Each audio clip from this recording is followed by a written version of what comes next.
5 warga negara asing Malaysia dideportasi imigrasi Nunukan.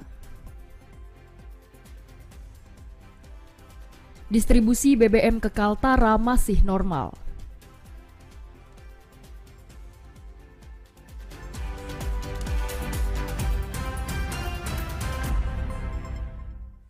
Assalamualaikum warahmatullahi wabarakatuh. Selamat sore saudara. Kalimantan Timur hari ini edisi akhir pekan Minggu 11 September 2022 kembali hadir ke hadapan Anda bersama saya Erwin Syah dan saya Aisy Gunadi. Dua berita utama tadi akan kami hadirkan dengan beragam informasi lainnya dari wilayah Kalimantan Timur dan Kalimantan Utara. Inilah Kalimantan Timur hari ini selengkapnya.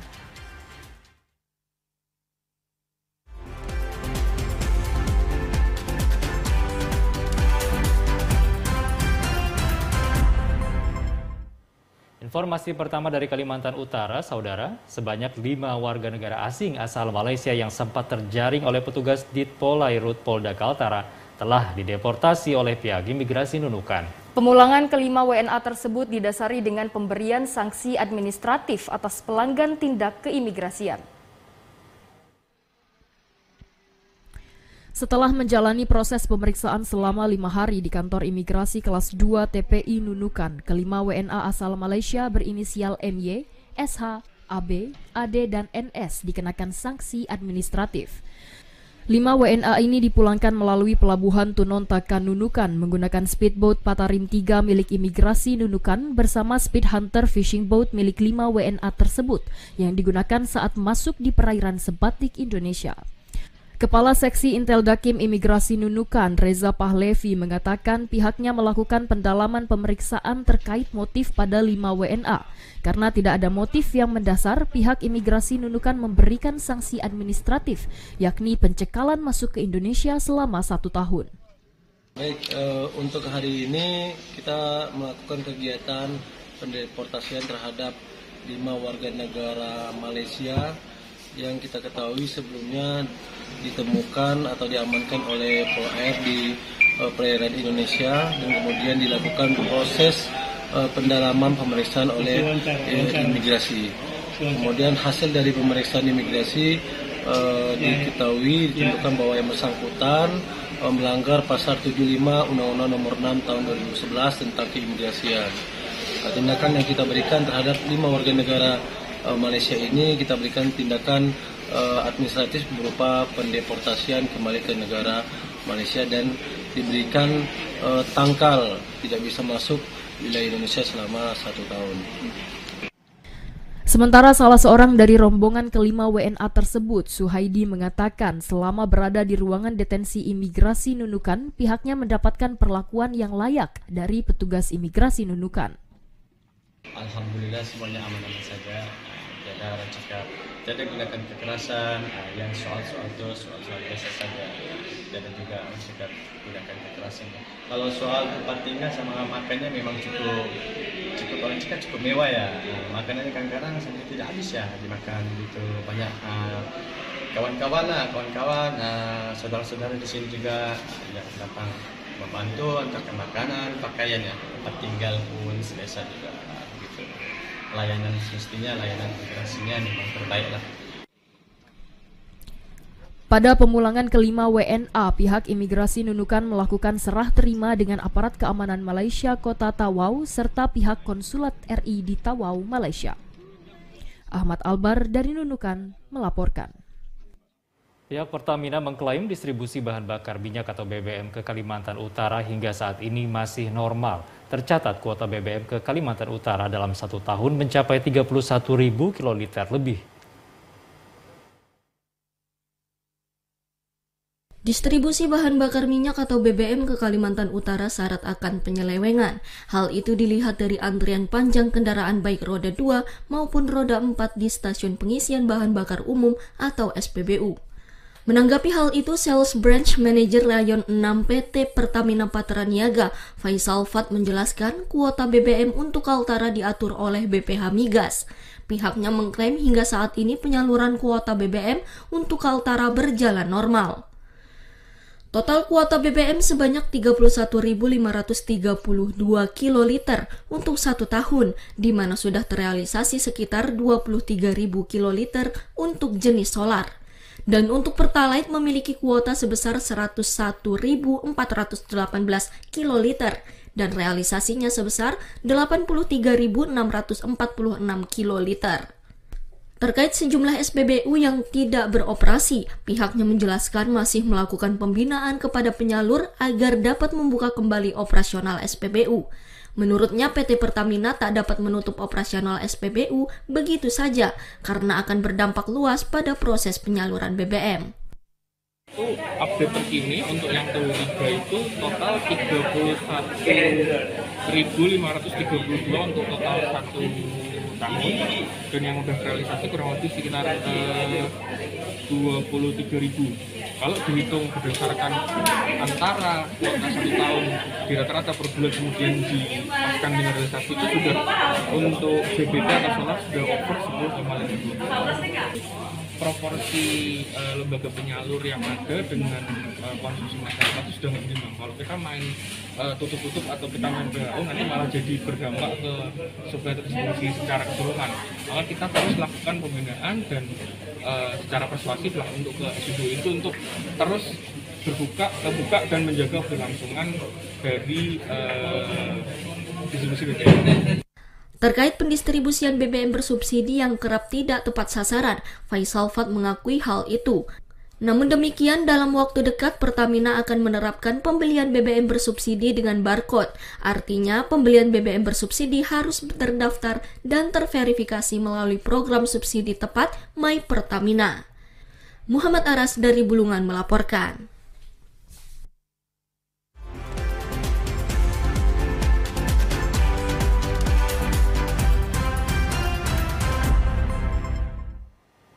Saudara, pasca kenaikan harga bahan bakar minyak atau BBM dipastikan akan berpengaruh pada jumlah penumpang speedboat di Pelabuhan Tengkayu 1 Tarakan. Diprediksi jumlah penumpang akan mengalami penurunan setelah kenaikan harga BBM. Setelah terjadinya kenaikan harga pada bahan bakar minyak atau BBM khususnya di Kota Tarakan, Pertamina mendukung pembentukan Satgas Pengawasan BBM. Pembentukan Satgas Pengawasan BBM ini bertujuan agar BBM subsidi dapat dinikmati oleh masyarakat yang berhak mendapatkannya. Bahkan hingga saat ini, untuk mengantisipasi adanya pendistribusian BBM yang tidak sesuai atau tidak tepat sasaran, Pertamina sudah menjalankan program subsidi tepat BBM. Dengan program subsidi tepat BBM ini, masyarakat yang berhak mendapatkan BBM subsidi dan dapat langsung mendaftarkan melalui website yang telah disediakan Pertamina. Untuk program subsidi tepat BBM hingga bulan Agustus 2022 di Kota Tarakan sudah terdaftar sekitar 1.700 pendaftar. Kalau dari kita mendukung untuk itu segera terrealisasikan supaya distribusi BBM ini pun lebih tepat sasaran. Terus kita di saat ini kita juga sedang menjalankan program subsidi tepat namanya. Jadi kendaraan-kendaraan yang isi BBM subsidi itu didaftarkan dulu, diregistrasikan melalui website subsiditepat.mypertamina.id. Bisa semoga masyarakat di Tarakan ini juga segera mendaftar, siapapun yang berhak atau siapapun yang merasa berhak mendapatkan BBM subsidi. Sementara itu, bagi pendaftar yang layak dan berhak mendapatkan BBM subsidi akan mendapatkan barcode yang nantinya bisa dibawa ke SPBU sebagai bukti untuk mendapatkan BBM subsidi. Adapun masyarakat yang akan mendaftar dapat langsung membuka dan mengisi data kendaraan di website subsidi tepat My Pertamina. Siti Hardiani dari Kota Tarakan melaporkan. Sementara itu, saudara, pasca kenaikan harga bahan bakar minyak atau BBM dipastikan akan berpengaruh pada jumlah penumpang speedboat di Pelabuhan Tengkayu 1 Tarakan. Diprediksi jumlah penumpang akan mengalami penurunan setelah kenaikan harga BBM. Setelah berimbas terhadap tarif speedboat reguler yang telah mengalami kenaikan, dampak naiknya harga BBM subsidi UPT Pelabuhan Tengkayu 1 Tarakan juga memastikan kenaikan harga BBM akan mempengaruhi jumlah penumpang speedboat.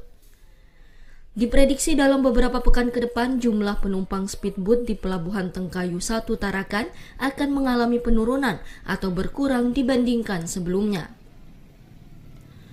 Kepala UPT Pelabuhan Tengkayu 1 Tarakan Muhammad Roswan mengatakan jumlah penumpang speedboat setelah adanya kenaikan harga BBM diprediksi akan berkurang. Padahal sebelum dinaikannya harga BBM atau hingga bulan Agustus 2022, jumlah penumpang speedboat mengalami lonjakan. Tercatat hingga Agustus 2022 jumlah speedboat yang keluar dari Pelabuhan Tengkayu 1 Tarakan sebanyak 1.194 armada dengan total penumpang 37.607 orang. Namun demikian pihaknya belum berani menyebutkan persentase penurunan yang mungkin terjadi karena data penumpang harus dihitung hingga akhir September nanti. Kalau dari agen sebenarnya kan mereka udah tahu juga sebenarnya, cuman kalau dari penumpang kalau komplain langsung kayak nggak ada. Yang kemungkinan dampaknya ini orang mengurangi berangkat dulu kan. Dampaknya ini kan orang berpikir penambahannya berat. Agak berat Pak. Iya. Padahal ini kan memang baru aja rame setelah COVID itu, baru rame di pelabuhan sebenarnya. Sementara itu penumpang speedboat di Pelabuhan Tengkayu 1 Tarakan biasanya akan ramai menjelang akhir pekan, di mana ASN lebih mendominasi untuk menggunakan jasa transportasi speedboat saat menjelang hari libur. Siti Hardiani dari Tarakan melaporkan. Kenaikan harga bahan bakar minyak bersubsidi mendapat reaksi di semua daerah, namun tidak terjadi di Kabupaten Mahakam Ulu. Warga perbatasan Republik Indonesia Malaysia di wilayah Kalimantan Timur ini hanya berharap BBM yang dibutuhkan selalu tersedia. Kabupaten Mahakam Ulu, Kalimantan Timur berada di hulu Sungai Mahakam, posisinya berada di tengah Pulau Kalimantan dan berbatasan dengan negara bagian Sarawak, Malaysia. Akses menuju daerah ini belum dapat dikatakan memadai karena mayoritas jalan transportasi hanya melalui sungai, sangat terpencil dan nyaris terisolir. Kebutuhan bahan bakar minyak sangat terbatas. Isu soal kenaikan BBM direspon dingin warga, sebab wilayah ini lebih sering mengalami kekosongan stok BBM. Harga BBM untuk jenis Pertalite pernah menyentuh harga Rp15.000 per liter. Bahkan ketika BBM langka mencapai Rp20.000 per liternya. Ya cukup, masyarakat banyak kan tidak bisa menerima keadaan minyak naik. Dan lagi pula khususnya di Datu Bilang itu sering kosong. Kekosongan minyak bisa 3, 4 hari, 5 hari.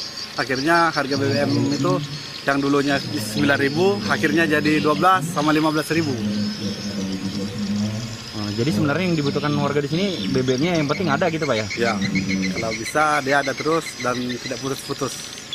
Ya kalau nangkap itu ya ada juga kekeluhan Pak. Cuma ya namanya orang di sini kan, mau tak mau kita ikuti aja dia kan. Karena yang penting kami walaupun dia mahal, yang penting ada barangnya itu aja. Di sini sering nggak ada barangnya Pak ya?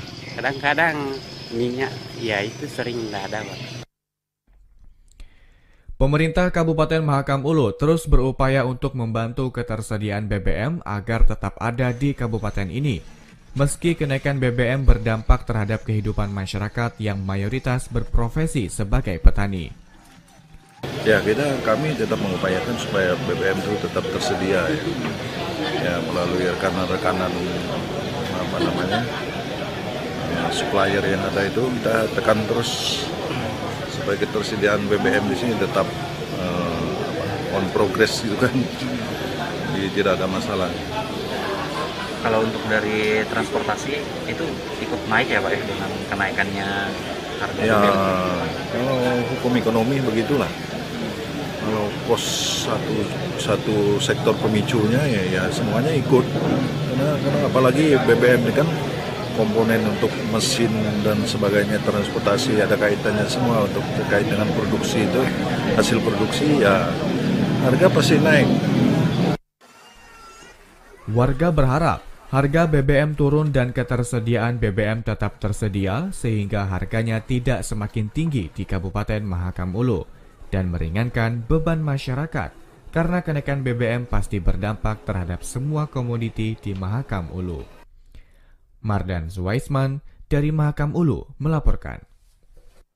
Beralih ke informasi lainnya, Saudara, Perusahaan Umum Daerah Perumda Air Minum Danum Taka Kabupaten Penajam Pasir Utara mengusulkan pemberian subsidi untuk meringankan beban masyarakat. Hal ini disesuaikan dengan adanya hasil audit BPKP Kaltim serta merujuk dari Pergub Kaltim tentang batas tarif kabupaten kota. Rencana penyesuaian tarif air bersih dari Rp7.391 menjadi Rp9.363 per meter kubik. Dibutuhkan subsidi tarif air minum Rp1.972 per meter kubik. Terlebih pemerintah Kabupaten Penajam Pasir Utara mendapat alokasi anggaran subsidi air bersih Rp584 juta atau Rp7 miliar lebih per tahun. Maka Perumda Air Minum Danum Taka Kabupaten Penajam Pasir Utara mengajukan penyertaan modal Rp15 miliar lebih pada APBD 2023 Kabupaten Penajam Pasir Utara. Penyesuaian tarif air bersih berdasarkan SK Gubernur Kalimantan Timur nomor 500 tahun 2022 tentang penetapan tarif batas bawah dan batas atas air minum kabupaten kota se-Kalimantan Timur. Direktur Utama Perumda Air Bersih Danum Taka PPU, Abdul Rashid mengatakan, penyesuaian merujuk pada hasil audit Badan Pengawas Keuangan dan Pembangunan Perwakilan Kalimantan Timur yang menyebutkan bahwa biaya produksi air minum Perumda Air Minum Danum Taka harga jual tidak seimbang. Kami adalah informasi yang disampaikan kepada masyarakat itu adalah usulan PDAM agar pemerintah daerah memberikan subsidi tarif kepada masyarakat sesuai dengan Permen 70 tahun 2016. Subsidinya berapa besar? Subsidi tarifnya itu rata-rata sekitar 25%. Iya, sesuai dengan hasil pemeriksaan audit kinerja BPKP. Berarti 9.000? Enggak, jadi kalau misalnya kita menyesuaikan 9.000, cuma 1.200 rata-ratanya, ya. Begitu. Jadi kami mendorong pemerintah daerah untuk terlibat dalam penyesuaian tarif ini dengan memberikan subsidi masyarakat. Penyeimbangan biaya produksi dengan harga jual air bersih akan terjadi kenaikan tarif air minum, tetapi Perumda Air Minum Danum Taka tidak ingin membebani masyarakat, sehingga mengajukan subsidi tarif air minum kepada pemerintah Kabupaten Penajam Pasir Utara. Syahrudin dari Penajam Pasir Utara melaporkan.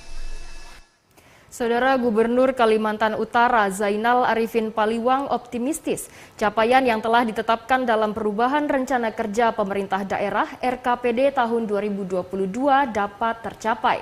Sehingga pemulihan ekonomi di wilayah Kalimantan Utara, baik sektor usaha, daya beli masyarakat, dan pembangunan infrastruktur bisa terrealisasi.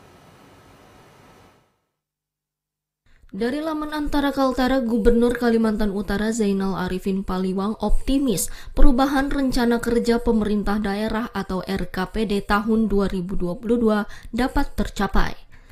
Tema RKPD Provinsi Kalimantan Utara tahun ini yaitu memantapkan pemulihan ekonomi dan kesehatan untuk pertumbuhan yang inklusif. Zainal Arifin Paliwang mengatakan pemulihan ekonomi dapat diterjemahkan sebagai upaya memulihkan daya beli masyarakat dan dunia usaha, serta diversifikasi ekonomi. Hal itu sejalan dengan pemutusan krisis kesehatan melalui pemberian bantuan untuk pemulihan dunia usaha, menjaga daya beli rumah tangga, serta percepatan pembangunan infrastruktur padat karya. Diversifikasi ekonomi dilakukan melalui program peningkatan nilai tambah, ketahanan pangan, pembangunan rendah karbon, serta pemerataan infrastruktur dan kualitas layanan digital. Seluruhnya harus berjalan beriringan, sehingga target yang akan dicapai pada perubahan RKPD tahun 2022 dapat terwujud. Diketahui anggaran pendapatan dan belanja daerah atau APBD memiliki peran penting sebagai daya ungkit untuk pemulihan ekonomi daerah. Bila melihat komposisi APBD Provinsi Kalimantan Utara pada 5 tahun ke belakang, komponen pendapatan dari transfer pemerintah pusat memiliki proporsi terbesar. Contohnya pada tahun 2021, proporsi pendapatan dari transfer pemerintah pusat sebesar 74%. Hal ini menjadi atensi gubernur untuk mengajak stakeholder terkait untuk berupaya meningkatkan pendapatan asli daerah agar mencapai kemandirian fiskal. Untuk itu, melalui perubahan RKPD, Zainal berharap yang menjadi target pada tahun 2022 dapat segera tercapai, seperti pertumbuhan ekonomi pada rentang 5,4% hingga 6,3%, presentase penduduk miskin pada 6,8% hingga 6,1%, tingkat pengangguran terbuka 5,5% hingga 4,7%, dan indeks pembangunan manusia 71,8% dan Gini rasio 0,29 poin. Tim redaksi TVRI Kaltim melaporkan.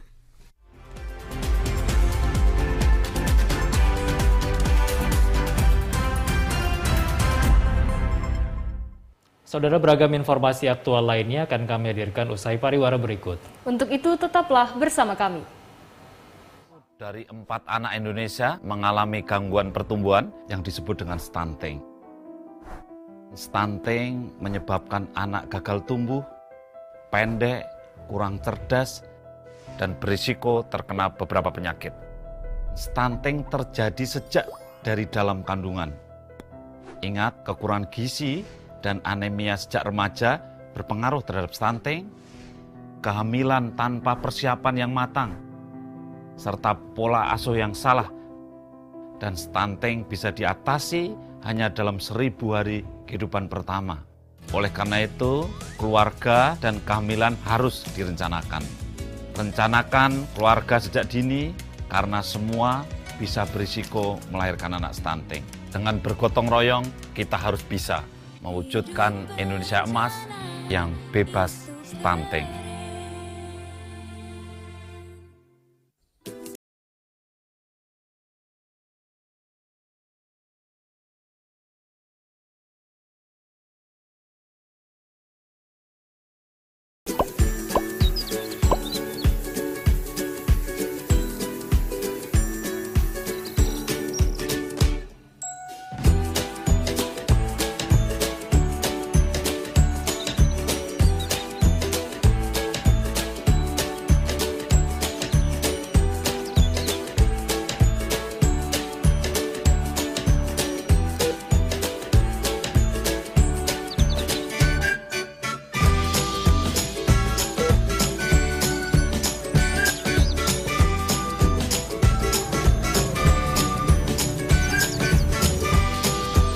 Disiplin menerapkan adaptasi kebiasaan baru dimulai dari diri kita sendiri.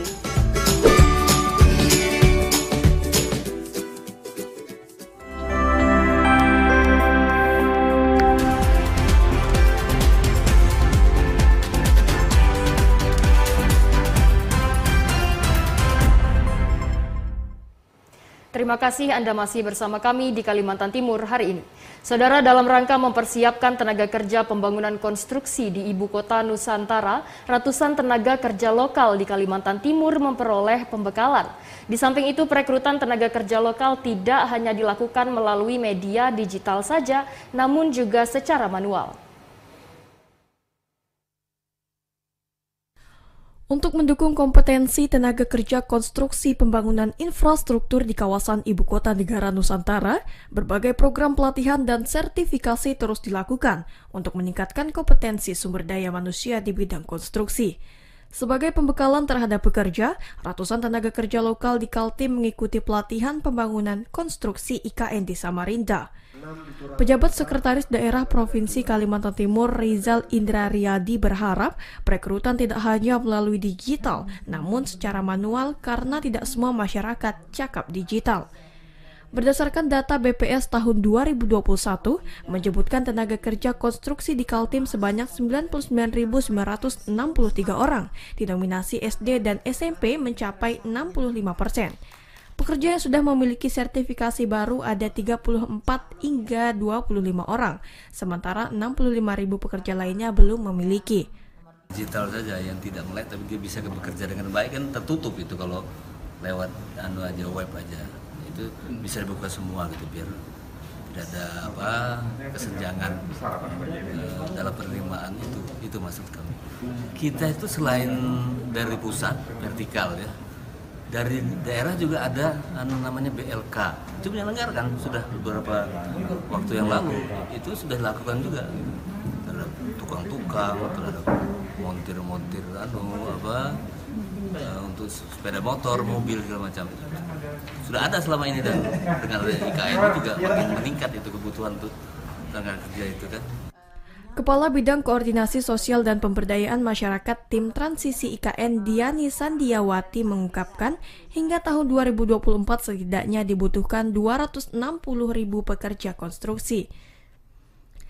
Di tahun 2022 terdapat 30.000, tahun 2023 sebanyak 123.000 orang, dan tahun 2024 sebanyak 107.000 tenaga kerja konstruksi. Ya mungkin nanti tadi kan Pak Peter sudah menyampaikan. Ini kan sejalan dengan kebutuhan pembangunan di IKN itu sendiri ya. Pembangunan di IKN itu apa? Yaitu ya terkait dengan kalau untuk konstruksi pasti ada yang namanya untuk plester, bata, baja ringan. Nah ini tentu dengan nanti mengetahui kebutuhan apa yang diharapkan, lalu terus apa yang memang kemampuan yang dimiliki, itu nanti akan terlihat berapa persentase akan memang perputaran tenaga kerja yang ada. Nah ini tentu sangat tergantung kepada mereka yang mendaftar, Pak.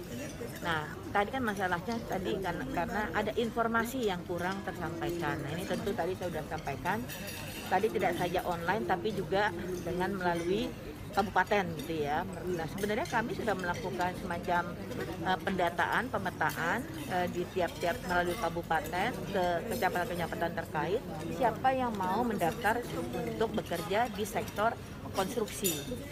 Karena untuk yang non konstruksi kami sudah kerjasama dengan BLK Samarinda untuk sekarang sedang terus menerus nih pelatihannya. Dengan pelatihan pembangunan konstruksi, masyarakat lokal diharapkan bukan hanya menjadi penonton, akan tetapi terlibat dalam pembangunan di Ibu Kota Nusantara. Budiman dari Samarinda melaporkan. Beralih ke informasi ringan, saudara, meskipun diguyur hujan, tidak menyurutkan puluhan peserta lomba memancing di bantaran Sungai Karangmumus. Panitia Jelawat Fishing Festival menyediakan hadiah jutaan rupiah dan door prize hadiah utama lemari pendingin bagi peserta yang beruntung. Puluhan peserta lomba memancing Jelawat Fishing Festival di Jalan Jelawat, Kecamatan Samarinda Ilir memadati pinggiran Sungai Karangmumus. Masing-masing peserta berusaha untuk mendapatkan kategori ikan untuk menjadi juara. Para peserta wajib menggunakan satu pancing dan bebas memilih umpan. Kegiatan memancing digelar selain sebagai hiburan bagi masyarakat, sekaligus juga untuk membersihkan sampah yang berada di Sungai Karangmumus. Ketua Panitia Lomba, Andri, mengatakan kegiatan seperti ini sudah 2 kali diselenggarakan, yakni pada tahun 2019 dan tahun 2022. Lomba memancing ini sempat tertunda selama 2 tahun akibat adanya pandemi COVID-19. Salah seorang peserta, Sanusi, mengaku mengikuti lomba sekedar untuk hiburan dan berharap bisa menjadi juara meski mengalami kendala banyaknya sampah dan sangkutan. Tahun 2019, nah ini kita mulai lagi tahun 2022. Ini yang kedua kalinya.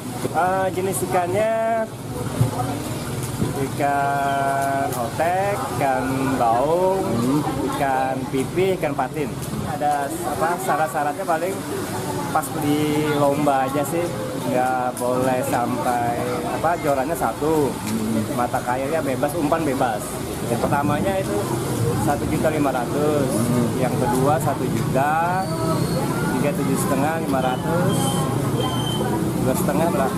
Pokoknya sampai ke 6. Belum 3 kali aja. 3 kali ya?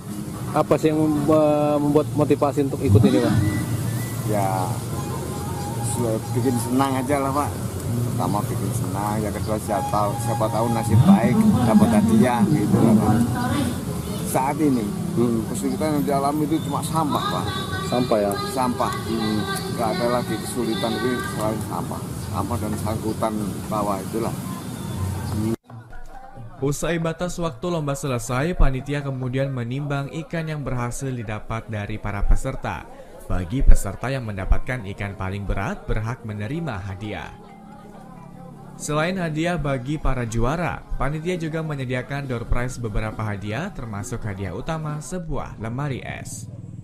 Diki Zulkarnain melaporkan dari Samarinda. Hari ulang tahun ke-77 Radio Republik Indonesia, Lembaga Penyiaran Republik RRI Samarinda menggelar prosesi penyulutan obor Tri Prasetya. Dengan mengangkat tema kolaborasi untuk Indonesia Kuat, LPP RRI Samarinda berkomitmen untuk terus mendukung pembangunan Kalimantan Timur melalui siaran radio.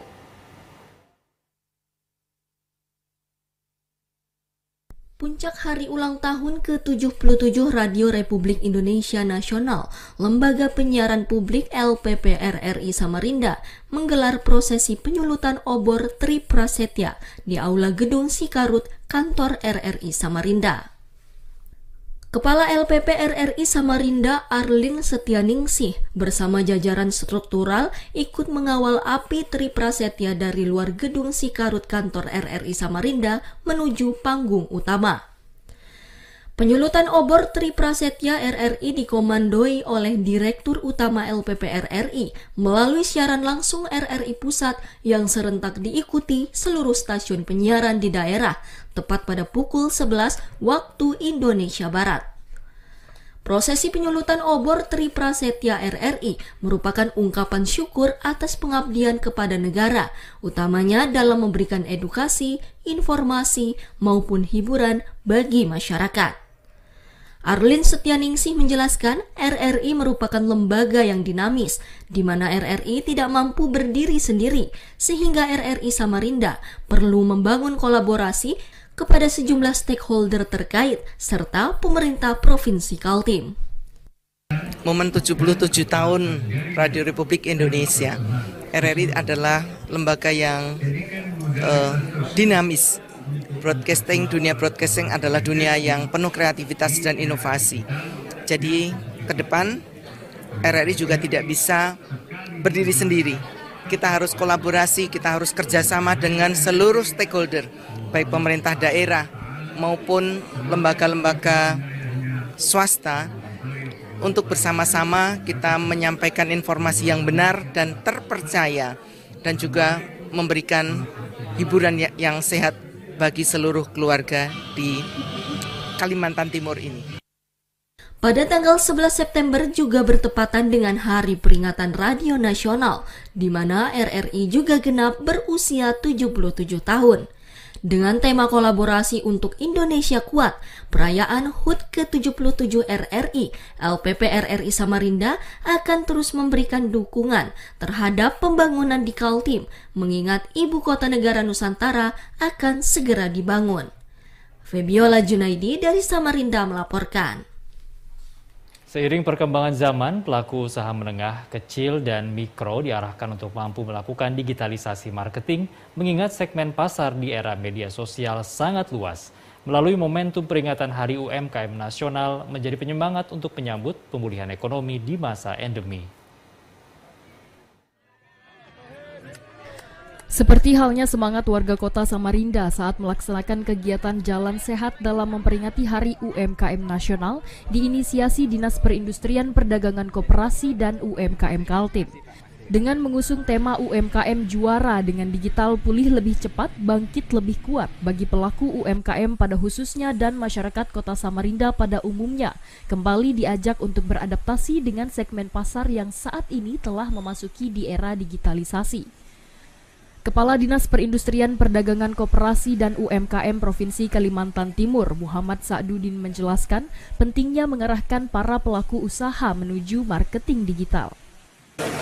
Sedang giat-giatnya memberdayakan UMKM. Jadi ini salah satu penambah semangat lah, meramaikan. Itu kita menuju ke arah digitalisasi marketing.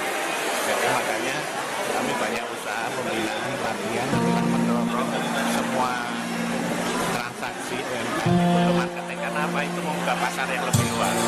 Sebagai bentuk ungkapan dalam momentum peringatan Hari UMKM Nasional, sejumlah pelaku usaha UMKM mengutarakan harapannya selain terkait kebijakan segmen pasar turut menjadi persoalan. Kami sebagai UMKM ingin selalu dibina dan produk-produk kami sebagai produk-produk dari olahan pangan itu kami ingin dibina, dan kalau bisa kelanjutannya diberikan starter gratis supaya teman-teman semua bisa jualan dan dilarisin aja jualannya. Selamat Hari UMKM Nasional bersama UMKM. Kita harap pulih lebih cepat dan bangkit lebih kuat. Di mana kami para pelaku usaha bisa lebih berkembang. Selain kegiatan Jalan Sehat, diselenggarakan juga bazar UMKM di halaman kantor Disperindakop dan UMKM Kaltim. Lomba nasi tumpeng kreasi sebagai bagian peringatan Hari UMKM Nasional. Budiman dari Samarinda melaporkan. Ratusan peserta dari berbagai daerah di Kalimantan Timur mengikuti Navy Fun Run 2022 dalam rangka hari ulang tahun ke-77 TNI Angkatan Laut di Sangatta, Kutai Timur. Pelari asal Bontang menjadi yang tercepat, menaklukkan jalur sepanjang 7,7 km dalam waktu 28 menit 43 detik. Ratusan peserta Navy Run 2022 telah memadati Makolanol Sangatta, kompleks perkantoran Bukit Pelangi, Kutai Timur sejak pagi tadi. Tepat pukul 7:30 waktu Indonesia Tengah, kegiatan dilaksanakan serentak di seluruh Indonesia, dilepas Kepala Staf Angkatan Laut Laksamana TNI Yudo Margono secara virtual.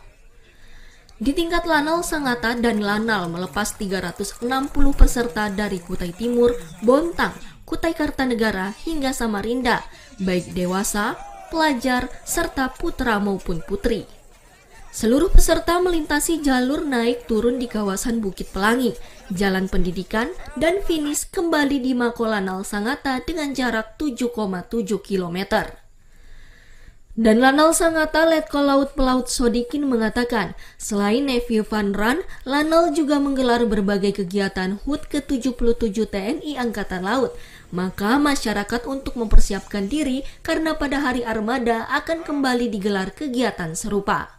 Yaitu beberapa rangkaian yang kemarin dilaksanakan mulai dari bersih-bersih laut, bakti sosial, bakti kesehatan, dan yang kemarin dilaksanakan serentak juga penanaman serbu yang dilaksanakan di Makolanol Sangatta. Dan hari ini kita laksanakan Navy Fun Run dengan jarak 7,7 km yang diikuti oleh peserta dari Kutai Timur sampai Bontang Samarinda 360 peserta.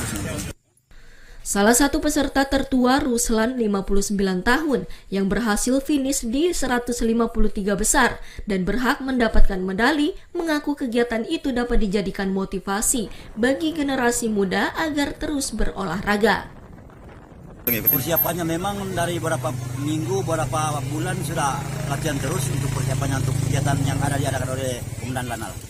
Nah, sebenarnya saya sebagai yang sudah senior menunjukkan supaya kader-kader, anak-anak yang masih junior bisa berlatih keras untuk bisa mendukung daerah kita jadi pelari yang bisa berkembang di internasional.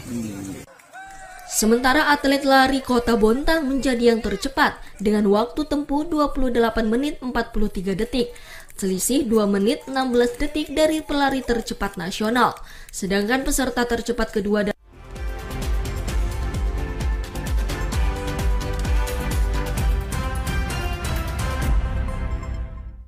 Saudara, usai pariwara berikut kami masih akan kembali. Tetaplah bersama kami di Kalimantan Timur hari ini. Sebuah persembahan dari bumi Borneo.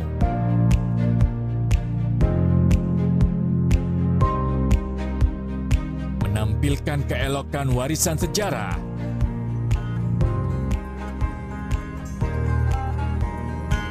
Mahakarya budaya tradisional. Bersatu padu dengan budaya modern.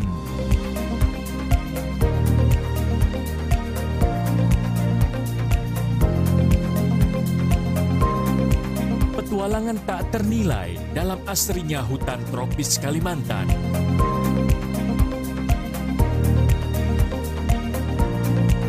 Berpadu debur ombak menyisir di atas pasir nan lembut. Pesona nirwana di timur Kalimantan.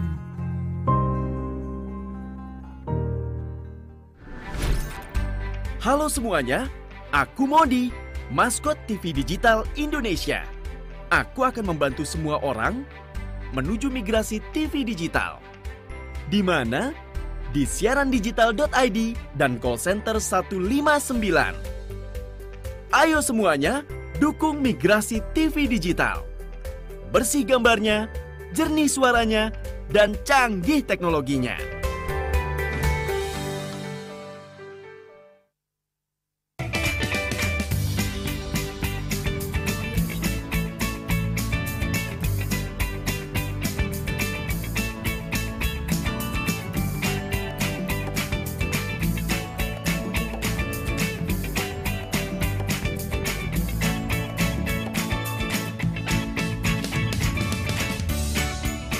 Gimana? Bersih dan jernih kan siarannya? Jangan khawatir, semua ini gratis. Tidak perlu beli kuota internet dan nggak perlu biaya berlangganan. Bagi kamu yang masih menggunakan TV analog, cukup dengan satu langkah mudah. Untuk televisi yang sudah siap digital, cukup scan ulang siaran TV kamu untuk menangkap siaran TV digital. Banyak pilihan programnya, bersih gambarnya, jernih suaranya, dan canggih teknologinya. Ayo, kita beralih ke siaran televisi digital.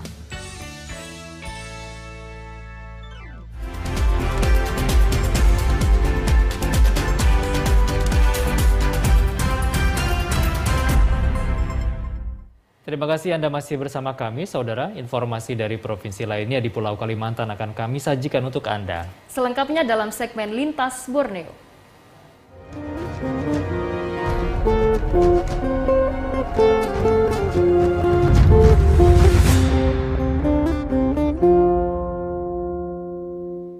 Wilayah di Kabupaten Hulu Sungai Tengah diguyur hujan dengan intensitas cukup tinggi. BPBD Hulu Sungai Tengah mengimbau warga di Kecamatan Hantakan dan Haruyuan serta di sekitar bantaran sungai untuk waspada banjir. Diguyur hujan dengan intensitas curah hujan tinggi sejak tadi malam berdampak terhadap meningkatnya debit air Sungai Hantakan, Batu Benawa, dan Haruyan di Kabupaten Hulu Sungai Tengah. Hingga pukul 12 WITA ketinggian air sungai meningkat dari kondisi normal. Meningkatnya debit air sungai berdampak terhadap tergenangnya sebagian rumah warga Desa Pasting di Kecamatan Hantakan, Desa Aluan, Kecamatan Batu Benawa, dan beberapa desa di Kecamatan Haruyan.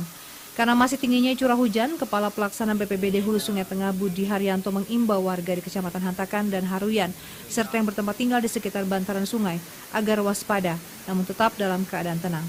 Berdasarkan pantauan TVRI di lapangan, BPBD dan relawan gabungan terus melakukan pemantauan di sekitar sungai dari Kecamatan Hantakan hingga sungai di wilayah Kecamatan Barabai. Di samping itu, hingga pukul 13.50 WITA, hujan masih mengguyur wilayah Kabupaten Hulu Sungai Tengah.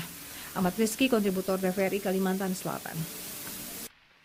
Masih dari Kalimantan Selatan, saudara, ribuan keluarga penerima manfaat KPM yang ada di kota Banjarmasin mulai menerima bantuan langsung tunai bahan bakar minyak tahap pertama.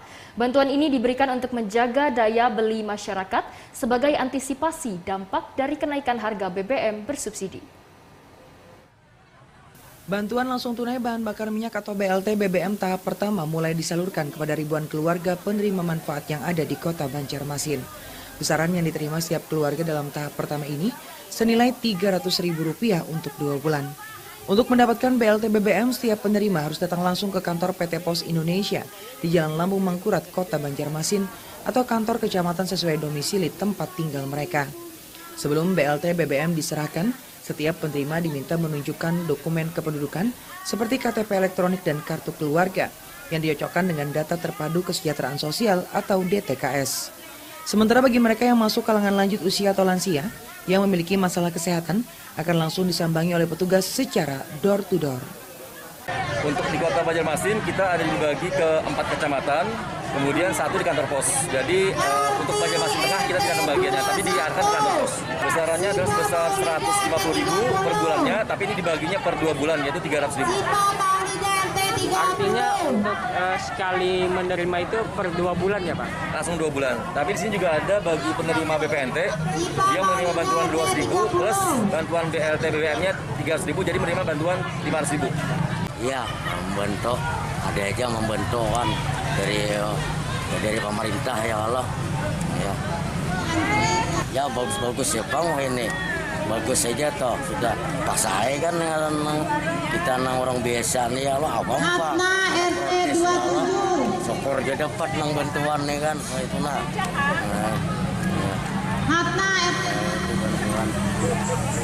Biar ada dapat bantuan ya, aku naik minyak ya Allah. Lebih baik dapat itu nah. Penyaluran BLT BBM tahap pertama dengan total 24.443 keluarga penerima manfaat yang tersebar di 5 kecamatan ditargetkan rampung dalam sepekan ke depan. Sementara untuk BLT tahap 2 dengan besaran nilai yang sama, rencananya akan mulai digelontorkan pada rentang antara November hingga Desember 2022 mendatang.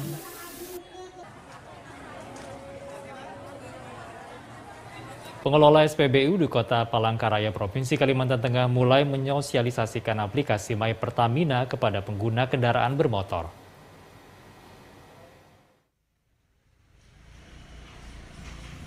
Sejak bulan Agustus lalu, beberapa SPBU di Kota Palangkaraya mulai mempersiapkan sarana prasarana dan mensosialisasikan aplikasi My Pertamina kepada pengguna kendaraan bermotor. Salah satunya SPBU di Jalan Yosudarso ini yang mulai mensosialisasikan aplikasi My Pertamina kepada pengguna kendaraan bermotor yang hendak mengisi BBM. Aji bagian operasional SPBU 6473110 Yosudarso mengatakan untuk stok BBM khususnya jenis Pertalite untuk saat ini aman.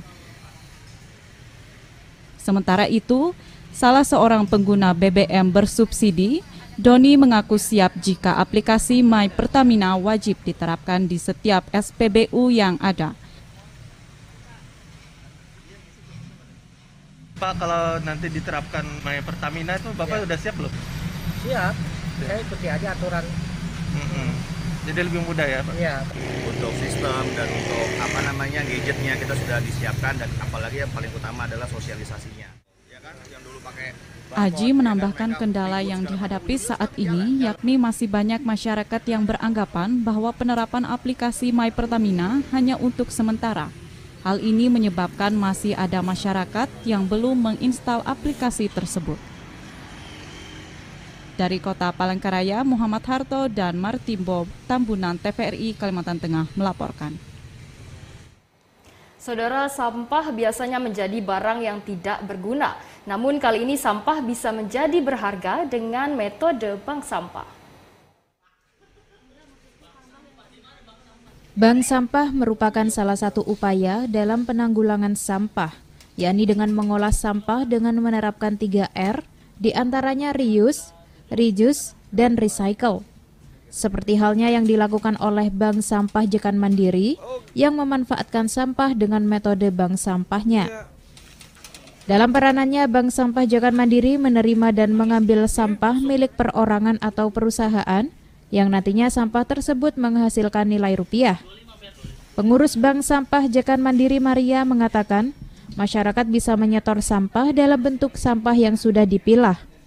Sampah tersebut nantinya akan ditimbang, lalu akan diganti dengan berupa uang. Oleh pemilik sampah, uang tersebut bisa ditabung di bank sampah sendiri atau bisa langsung diambil saat penyetoran sampah.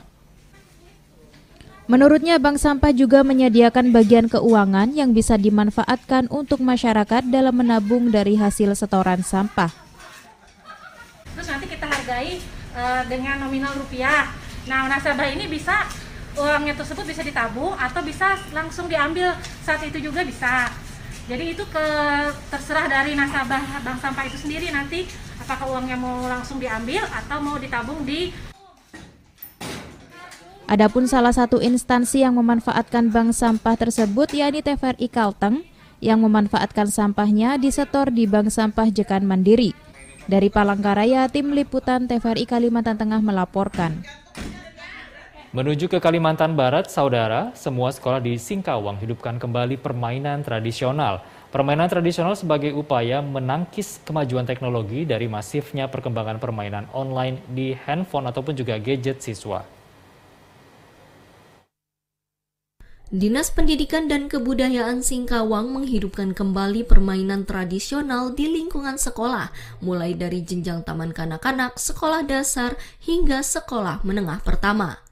Kepala Dinas Pendidikan dan Kebudayaan Kota Singkawang, Asmadi, mengatakan tujuan penerapan permainan tradisional di sekolah ini sejalan dengan tujuan pemerintah dalam penerapan aplikasi pembelajaran Pancasila di Singkawang.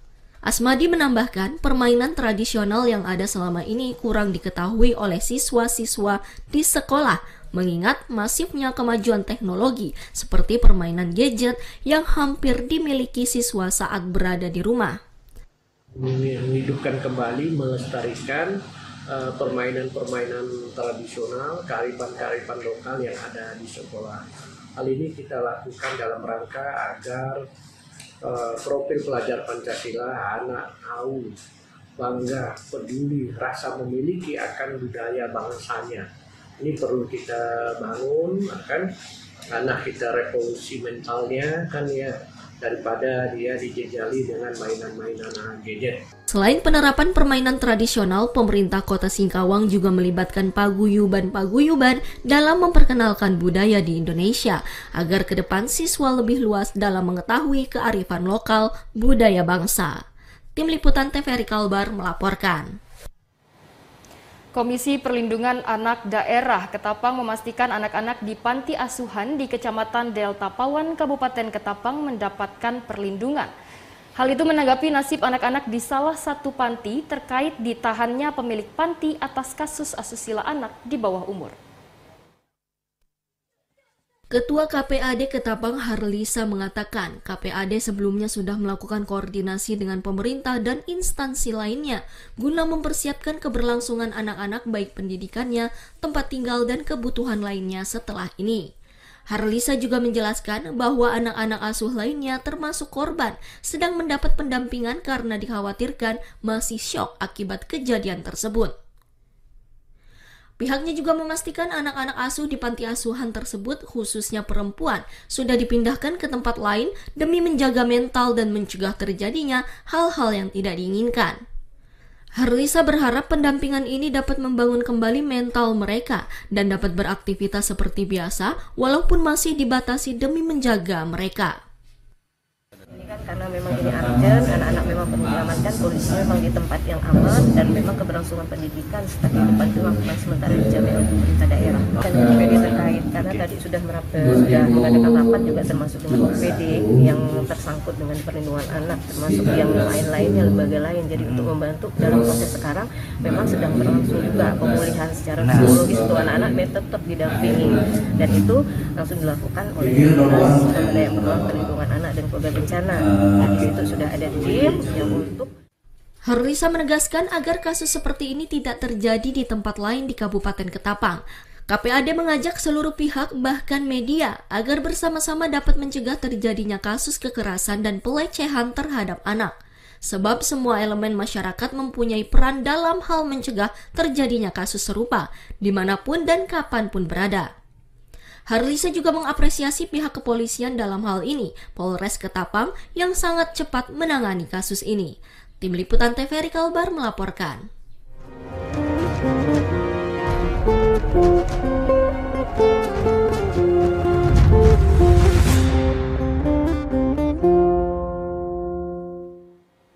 Sebagai panduan untuk aktivitas Anda esok, saudara, akan kami hadirkan informasi perakiraan cuaca untuk wilayah Kalimantan Timur dan Kalimantan Utara. Informasi ini berlaku untuk esok 12 September 2022.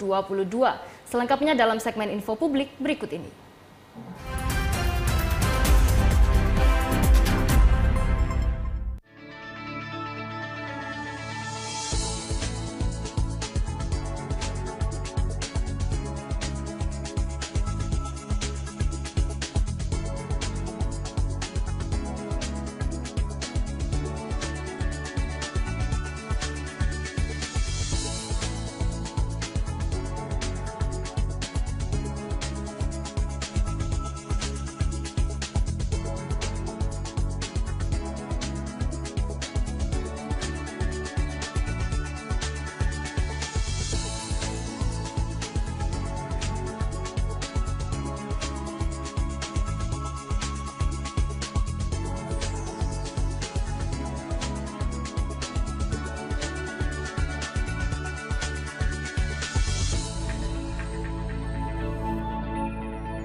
Dan kembali kami hadirkan ringkasan berita utama hari ini.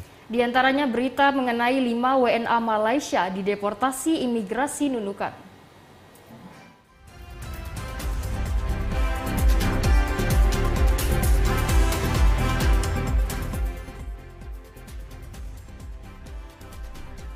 Lima warga negara asing asal Malaysia yang sempat terjaring di Polairut Polda Kaltara telah dideportasi oleh pihak imigrasi Nunukan. Pemulangan kelima WNA tersebut didasari dengan pemberian sanksi administratif atas pelanggaran tindak keimigrasian.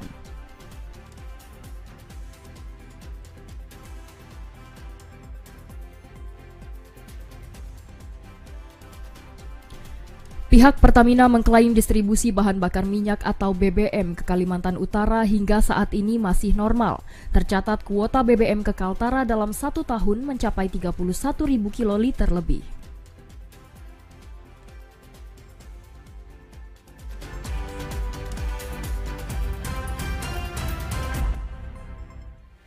Usai sudah Kalimantan Timur hari ini, mewakili seluruh kerabat kerja dan tim redaksi yang bertugas, kami mengucapkan terima kasih atas perhatian Anda. Saya Erwin Syah. Dan saya Aisyah Gunadi. Ayo dukung terus Migrasi TV Digital Indonesia, karena bersih gambarnya, jernih suaranya, canggih teknologinya. Assalamualaikum warahmatullahi wabarakatuh dan sampai jumpa.